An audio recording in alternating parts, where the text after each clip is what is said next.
राम राम भाइयों बहनों। आज मुझे फिर लाइव आना पड़ा। सुबह करीब करीब 10 बजे के करीब की 10 और 11 के बीच की बात होगी। मेरे पड़ोसी अशोक बाबू मेरे पास आते हैं, कुंडी खटखटाते हैं, कहते हैं भाई सोनू मौर्य और उनके परिवार के लोग वो वहाँ पर कार्य कर रहे हैं जहाँ पर सिटी मजिस्ट्रेट ने रोक लगा रखी है, वो कई महीने से जिस पर रोक लगी हुई है। मैंने कहा ठीक है भाई, आप 112 पे सूचना दो पुलिस को, आके अपने आप मौके पर पुलिस देखेगी। अशोक ने 112 पे फ़ोन किया।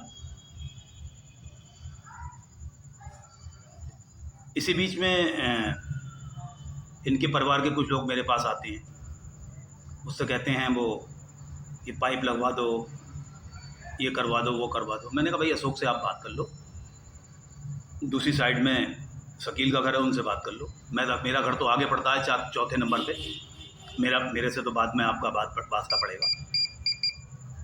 फिर मुझे ये प्रलोभन देने लगे ये लोग। मैंने कहा भाई मैं ये सब बातें मुझसे करने की आवश्यकता नहीं है, ना मैं इन चक्करों में पड़ता हूँ और ना मैं किसी भी शिकायत को पैसे लेकर बेचता हूँ।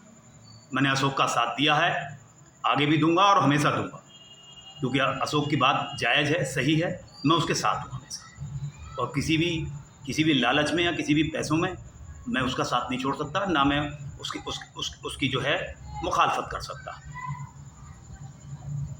112 वाले पहुँचते हैं मौके पर। ये लोग, इनके पाइप वगैरह सारे जो हैं सीवर लाइन वगैरह के आगे से पड़े हुए हैं, इधर कोई पाइप नहीं पड़ा हुआ था। ये पाइप डालने की कोशिश कर रहे थे, जिसे आके 112 वालों ने रुकवाया। 112 वालों ने चौकी पे सूचना दी, जिस पर चौकी से चीता मोबाइल आती है, जिस पर कांस्टेबल देवेंद्र सिंह आते हैं। कांस्टेबल देवेंद्र सिंह आते ही उटपटांग बातें करने लगते हैं। ये निलंबित चौकी प्रभारी देवेंद्र सिंह के बहुत खास हैं, देवेंद्र सिंह, और मुझसे देवेंद्र सिंह की वजह से मुझसे नाराज़गी रखते हैं विषय कैसे भी, क्योंकि देवेंद्र सिंह के गलत कामों का मैंने विरोध किया। आते ही मुझसे बोलने लगे आप आदमी गलत हो, आपकी बात गलत है। मैंने कहा भाई मेरी बात कैसे गलत है? सिटी मजिस्ट्रेट का आदेश है, मैं उसके आदेश के पालन के लिए आपसे कह रहा हूँ। फिर जब ज़्यादा मैंने दबाव डाला तो मैंने कहा, तो इन्होंने कहा भाई आओ सब लोग चौकी आओ। हमने कहा चौकी पे बैठ के आदेश देखिए, आदेश देखने के बाद में जो भी हो वो आप लोग करिए। मैं चौकी पहुंचता हूं अपने सारे कागजात लेकर, अशोक को लेकर। अशोक ने अपने कागजात लिए सारे लेकर हम पहुंचते हैं। सिटी मजिस्ट्रेट का आदेश दिखाया, इसमें नायब तहसीलदार चौबारी ने भी जांच की थी। वो सारे कागज़, किसी भी कागज़ को चौकी प्रभारी ने देखना पसंद नहीं किया, सीधे सीधे ये आनाकानी करनी शुरू कर दी। मैं कुछ नहीं करूँगा, सिविल कोर्ट जाओ, आप इधर वाले कोर्ट चले जाओ, उधर वाले कोर्ट चले जाओ, जाने कहाँ की बातें बताना शुरू कर दी चौकी प्रभारी महोदय ने। मैंने कहा चौकी प्रभारी महोदय जी, इसमें सिटी मजिस्ट्रेट के आदेश हैं जिस पर ये अभी तक रुका हुआ था ये कार्य, अब इन्होंने अचानक से शुरू कर दिया। सुबह मुझे प्रलोभन भी दे रहे थे ये लोग पैसों का, तो मैंने मना कर दिया भाई ये काम नहीं होता है, आपका काम गलत है। आपने ये काम जिस पर रोक लगी हुई है उस काम को हम नहीं करने देंगे आपको। कुल मिला के चौकी प्रभारी महोदय ने कोई भी उसमें काम करने से, कुछ भी कार्रवाई करने से मना कर दिया। सिटी मजिस्ट्रेट के पास चले जाओ, इनके पास चले जाओ, सिविल कोर्ट चले जाओ। मैंने सिविल मैटर ही नहीं है, सार्वजनिक गली है ये, सिटी मजिस्ट्रेट ने उसमें आदेश किए हैं। ये दरवाज़ा इस तरफ किसी का भी नहीं लगा हुआ, दक्षिण की तरफ, ये दक्षिण की तरफ दरवाज़ा लगाना चाहते हैं जो गलत है। और इनका पानी का पाइप इधर नहीं था, इनका पानी का पाइप आगे की तरफ लगा हुआ था, नया काम करना चाहते हैं ये। फिर जब मैं कोतवाल साहब के पास गया, कोतवाल साहब बोले भाई ये आदेश जो है आप दूसरा नया ले आइए। मैंने ठीक है साहब ले आएंगे, आज के लिए हमारी मदद कर दीजिए, हम कल आप दूसरा नया आदेश उनसे दोबारा से मिल लेंगे, जो कि मजिस्ट्रेट साहब से। सीओ साहब भी अपने किसी काम में बिजी थे, उर्स वगैरह की तैयारियों में अपने लगे हुए थे। गया मैं सीओ साहब के पास भी था। फिर उसके बाद में मैं एसएसपी साहब के बंगले में पहुंचता हूं, उनके पीआरओ साहब से कहता हूं, पीआरओ साहब ने ही ये काम, पीआरओ साहब उसमें चौकी प्रभारी थे बिहारीपुर के, उन्होंने ही सिटी मजिस्ट्रेट के आदेश पे ये कार्य रुकवाया था। 3 पीछे लगवाई थी, कोई किसी प्रकार की चौखट यहाँ नहीं लगी हुई थी। और चौखट इन्होंने आज जो है ये चौकी पुलिस से साठ-गांठ करके ये सिपाही जो है देवेंद्र सिपाही से साठ-गांठ करके ये चौखट लगवाई गई है। निश्चित रूप से पैसों का लेन देन हुआ है देवेंद्र सिपाही के साथ, वरना इस तरीके से पुलिस सिटी मजिस्ट्रेट के आदेश को अनदेखी नहीं कर सकती।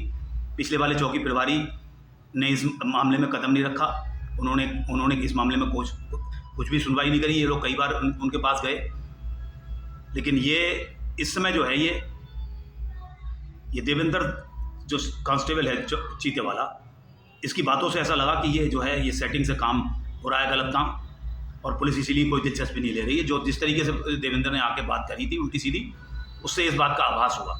और जिस प्रकार से चौकी प्रभारी ने सिटी मजिस्ट्रेट के आदेश होते हुए भी कोई कार्रवाई उसमें करना आनाकानी करी कार्रवाई करने को, कोई भी किसी प्रकार की कार्रवाई करने को तैयार नहीं हुए।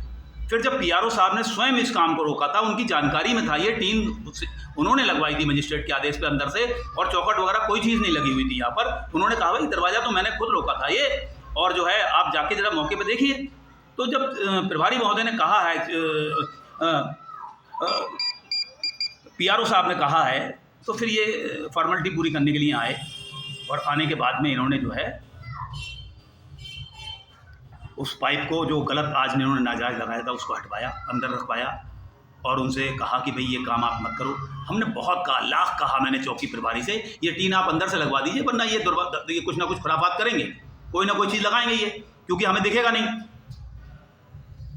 लेकिन चौकी प्रभारी लाख कहने के बाद भी माने नहीं, और जो है कह के चले गए मैंने नहीं देखी थी टीम, उन्हीं को बुला लाओ आप, उन्हीं को बुला के ले आओ आप, पीआरओ साहब को ले आओ बुला के, वही आके हटा देंगे, उन्होंने लगवाई थी, वही लगवा देंगे टीन, और वही रोक देंगे आके काम को। मैंने साहब आप प्रभारी, चौकी प्रभारी आप हैं, पीआरओ साहब क्यों आएंगे यहाँ पर? पीआरओ साहब ने तो अपने कार्यकाल में जब वो चौकी इंचार्ज थे तब उन्होंने टीम ये काम रोका था सिटी मजिस्ट्रेट के आदेश पर, उनकी जानकारी में था, उन्होंने आपको बताया कि मैंने अपने टाइम पर दरवाज़ा नहीं लगने दिया सिटी मजिस्ट्रेट के आदेश पे। लेकिन साहब चौकी प्रभारी बिल्कुल नहीं माने, उन्होंने टीन अंदर से नहीं लगवाई, वो चौकी पे पहुंच गए, और इसी बीच में आधे घंटे के अंदर टीन की आड़ करके चौखट लगा ली गई। मैंने चौकी प्रभारी से ज़्यादा कहा तो उन्होंने तुरंत पता नहीं क्या क्या अपना लिखना शुरू कर दिया हमारे खिलाफ, और धमकी देनी शुरू कर दी। जानते नहीं हो मैं चौकी इंचार्ज हूँ, जेल भेज देता हूँ जरा देर में आदमी को जो 3-5 करता है मुझसे। मैंने कहा साहब हम तो आपसे सिटी मजिस्ट्रेट के आदेश के पालन के लिए कह रहे हैं, आप सुबह से हमसे नहीं कह रहे हो। आपसे पीआरओ साहब ने कहा कि मेरी जानकारी में है ये चीज़, तब भी आप उसका आदेश का पालन नहीं कर रहे हो। हम आपसे कह रहे हैं कि ये टीन अंदर से लगी हुई थी, आपने नहीं लगवाई, उसके बाद उन्होंने चौखट लगा ली। अब इतनी सारी बातें होने के बाद में फिर हम सब दोबारा गए पीआरओ साहब के पास, पीआरओ साहब नहीं मिले, पीआरओ साहब कहीं गए हुए थे। हमने उन्हें फ़ोन पे बताया कि साहब ऐसी ऐसी बात है, वो जो है चौकी प्रभारी महोदय ने कोई उसमें कार्रवाई नहीं करी, आपके कहने से भी नहीं करी, और आज अवकाश का दिन है। आज अवकाश का दिन इसलिए चुना क्योंकि कोई भी आदमी मिलेगा नहीं, और नाजायज़ काम बड़ी आसानी से कर लेंगे। पीआरओ साहब ने कहा कोई बात नहीं, कल आप आइएगा, अपनी बात जो है एसएसपी साहब से कहिएगा, अन्य सिटी मजिस्ट्रेट साहब से कहिएगा अपनी बात, हमारी जानकारी में है, जो मेरी जानकारी में मैं बता दूंगा। अब ये हम तो कानून का पालन करने वाले लोग हैं, हमने तो सिटी मजिस्ट्रेट के आदेश से इस काम को रुकवाया था। आज भी हमने यूपी 100 को 112 को पहले फ़ोन करवाया अशोक से, हम खुद अपने आप नहीं जाके उनसे कहा कि काम रोको। सिटी यूपी 112 वालों ने काम रोका, उसके बाद में चीता पे जो आए देवेंद्र सिंह, उन्होंने इस काम को रोकने की कोई ज़रूरत नहीं समझी। चौकी प्रभारी महोदय ने भी इसमें कोई दिलचस्पी नहीं दी। कुल मिला के जो रवैया है चौकी प्रभारी महोदय का इस मामले में वो ठीक नहीं है। उन्होंने सिटी मजिस्ट्रेट के आदेश का पालन करना ज़रूरी नहीं समझा। उन्होंने एक गलत काम, सिटी मजिस्ट्रेट के आदेश के खिलाफ काम करवाया, और ऊपर से हमें धमकी दे रहे हैं। हमारे साथ अभद्रता भी की, उन्होंने गाली गलौज भी की। लेकिन अब हम उनके पास जाने का तो कोई मतलब ही नहीं है। सुबह हम जो भी सिटी मजिस्ट्रेट साहब से ही बात कहेंगे, और वरिष्ठ पुलिस अधीक्षक महोदय से अपनी बात रखेंगे। अच्छा भाइयों बहनों, राम राम।